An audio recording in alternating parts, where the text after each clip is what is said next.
Long ago, in a kingdom surrounded by silver rivers and forests that shimmered like emeralds in the morning sun, there lived a king and queen who ruled with kindness and grace.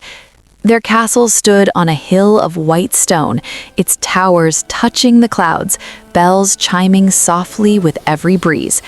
For many years, the king and queen had one sorrow that no crown or treasure could mend. They had no child. Each night, the queen would walk through the moonlit gardens, her hands resting on her heart, whispering wishes to the stars.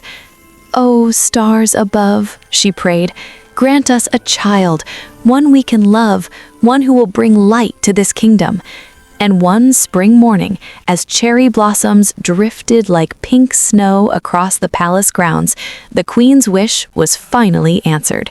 A daughter was born. Her cry was gentle like the first note of a song, and the moment the king held her, tears filled his eyes. They named her Aurora, for she arrived at dawn when the sky burned gold and rose. The entire kingdom rejoiced. Bells rang for days, lanterns filled the streets, bakers made cakes taller than children, music echoed through every village. To celebrate Princess Aurora's birth, the king and queen announced a grand christening feast, inviting nobles, friends, and, most importantly, the three good fairies, protectors of magic and light. But in their joy, they made a grave mistake. They forgot one name. Beyond the borders of the kingdom, in a dark tower wrapped in thorns, lived Malefica, a powerful fairy long shunned for her cruel heart and dangerous magic. When the invitations were sent, Malefica's name was missing. On the day of the christening, as golden candles lit the hall and the baby lay in a cradle of silk, the air suddenly grew cold. The flames flickered. A shadow crept across the marble floor. With a thunderous gust of wind, Malefica appeared, her black cloak swirling like smoke, her eyes glowing green with fury. The music stopped. Guards froze in terror. The queen clutched Aurora close. "So," Malefica hissed, her voice sharp as glass, "you celebrate magic, yet forget me." The king rose, trembling but proud. "You were not invited." Malefica smiled, a slow, terrible smile. "Then allow me to give my gift." She raised her staff, its crystal pulsing with dark light, and pointed it toward the baby. "Before the sun sets on her 16th birthday, Princess Aurora shall prick her finger on the spindle of a spinning wheel and die." Gasps filled the hall. The queen collapsed in grief. Before anyone could stop her, Malefica vanished in a roar of laughter, leaving only silence and dread behind. The blessings of the fairies. As despair threatened to swallow the kingdom, the three good fairies stepped forward. The first fairy, gentle and wise, placed her hand above Aurora's head. "I cannot undo the curse," she said softly, "but I can soften it." The second fairy added her magic, her voice steady with hope. "Aurora shall not die," they proclaimed together. "Instead, she will fall into a deep sleep, one that can only be broken by true love's kiss." Hope returned, fragile but alive. The king wasted no time. He ordered every spinning wheel in the kingdom destroyed. Fires burned for days as spindles were smashed and cast away. Still, fear lingered. The fairies came to the king and queen with a plan. To keep Aurora safe, she must be hidden from the world. With aching hearts, the king and queen agreed. That very night, the fairies carried the baby princess far from the castle, deep into the forest, where birds sang secrets and trees bent protectively inward. There, in a small cottage hidden among vines and flowers, Princess Aurora would be raised as a simple village girl. Her true name would be forgotten. She would be called Briar Rose. A childhood in the forest.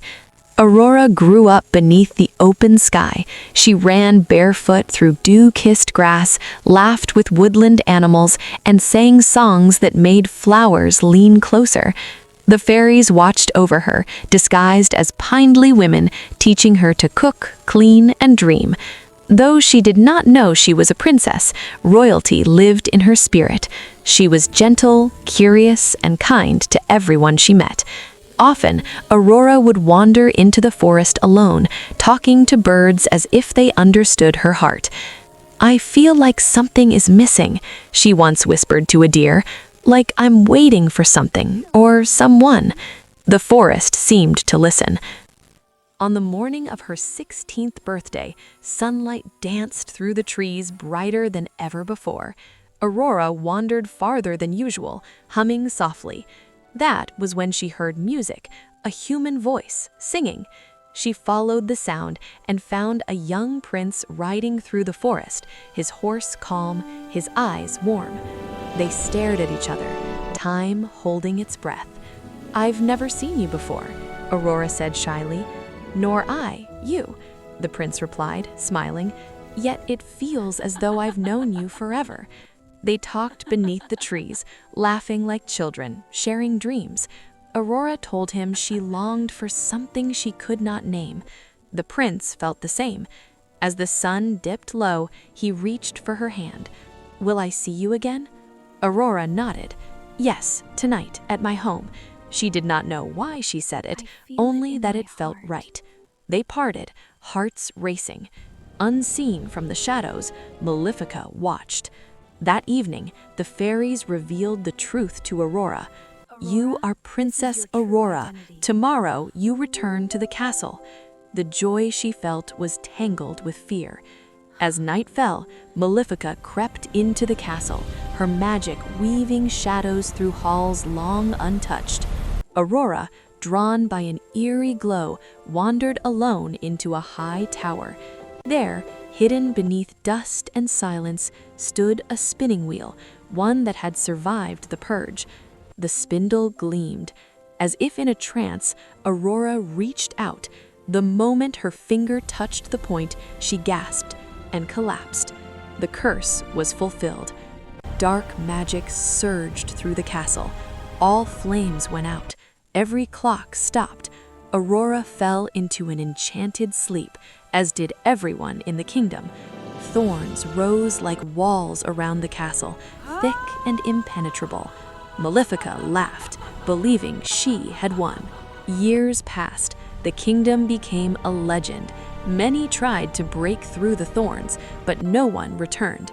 Yet the story of the sleeping princess reached far and wide. One day, a familiar prince heard the tale. He recognized the forest, the voice, the girl. Driven by love, he fought through the thorns, guided by unseen magic. At the highest tower, he found Aurora, unchanged, radiant, sleeping as if dreaming of him. He knelt beside her and whispered her name. Then, with a trembling heart, he kissed her. Awakening. Light burst through the castle. Aurora's eyes fluttered open. The curse shattered. Across the kingdom, bells rang again. People stirred, laughing in confusion and joy. Aurora arose, her hand in the prince's. They returned to the great hall, where the king and queen wept tears of happiness. Malefica's power was broken forever. Happily ever after, Aurora was crowned not just as a princess, but as a symbol of hope. She married the prince beneath a sky filled with stars. Music returned, life bloomed, and the kingdom learned that love, even when delayed by darkness, always finds its way back to the light.